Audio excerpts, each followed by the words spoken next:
So now we move on to the crux of this chapter, that is interference. Now I say crux of this chapter is interference because this was the topic, interference, that gave rise to the concept of wave optics.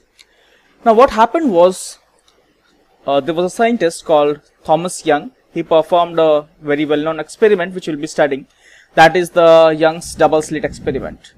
Now in this Young's double slit experiment, what he did was he had a light source and he had a screen. Between the light source and the screen, he provided a board with two small slits. Now what he observed was that there were light and dark fringes on the screen. So there were alternating patterns of this light and dark bands that got formed on the screen. Now to explain this phenomena, he brought in the wave theory. Now what this experiment is, we'll understand later. Now before we understand this part, let's briefly discuss a bit on waves, because this chapter is mainly focused on waves. So let's understand some of the basic concepts of waves, which we had already discussed in our topic of waves. You know that a sinusoidal wave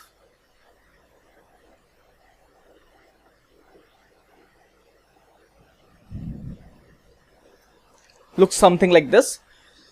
Let's assume that this wave is traveling in this direction, positive x direction. So the equation of this wave can be written as a1 sine of 2 pi by t minus 2 pi by lambda x plus phi naught. Here t is the time period of the wave, as you all know. Lambda is the wavelength of the wave. So in this figure, how do you define the wavelength? The distance between two consecutive crests is a wavelength. Similarly, the distance between consecutive cross is also a wavelength. Or for the matter, if you take any point here, you draw a line, you draw a parallel line to the x-axis. This distance is also lambda. Now you may ask that why not this distance is lambda? This distance is not lambda, this distance is lambda because this is a falling edge. Again, where do you get a falling edge? Here you get a falling edge. So this is repeated here. So this is a lambda distance.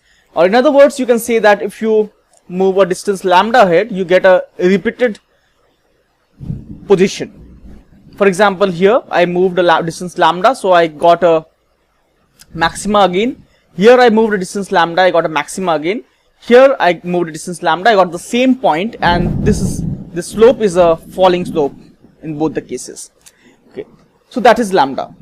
Now, what is this angle? This angle, as you all know, is known as the phase of the wave.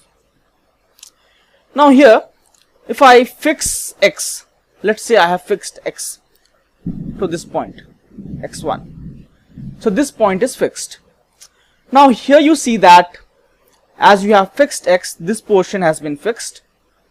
So as t or time keeps changing, this phase keeps changing.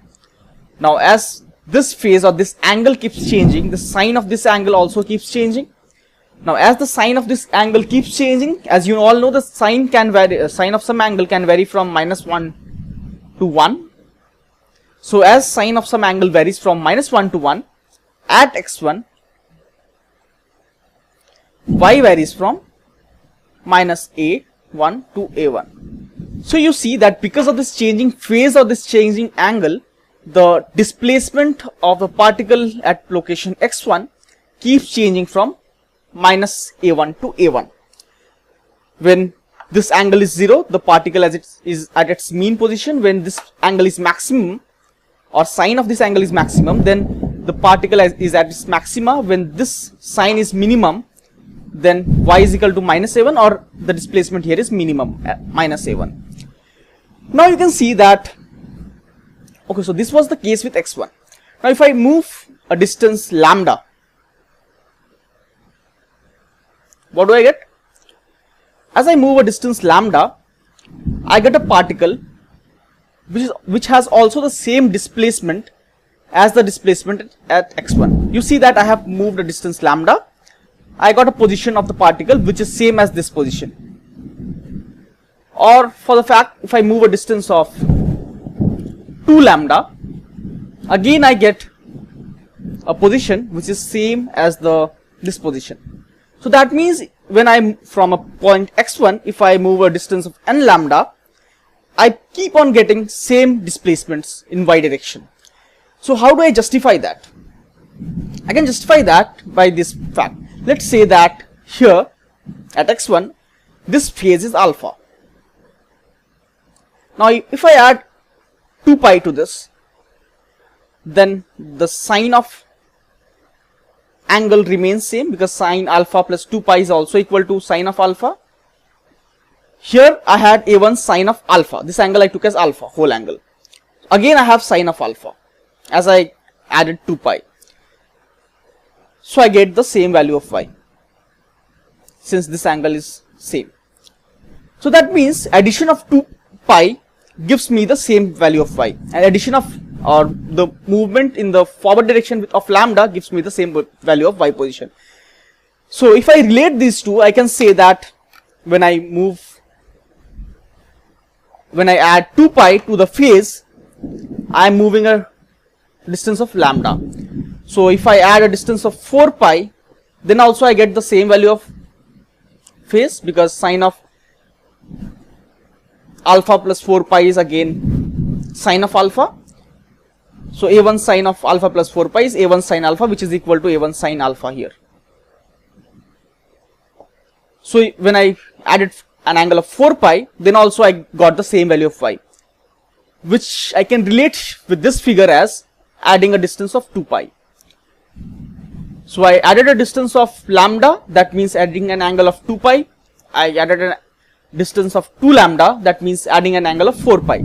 So if I generalize this, I can write that when I add an angle of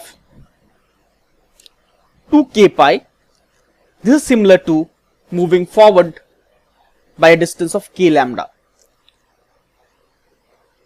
I can say now that when I am moving a distance of k lambda, I can also say that particles at a distance lambda units or k lambda units from a particular position x1 are in phase. You see that this all are in phase. That means they have the same value of sine,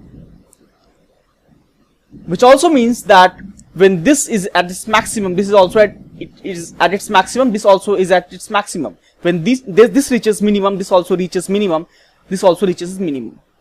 So if I write this, I can say that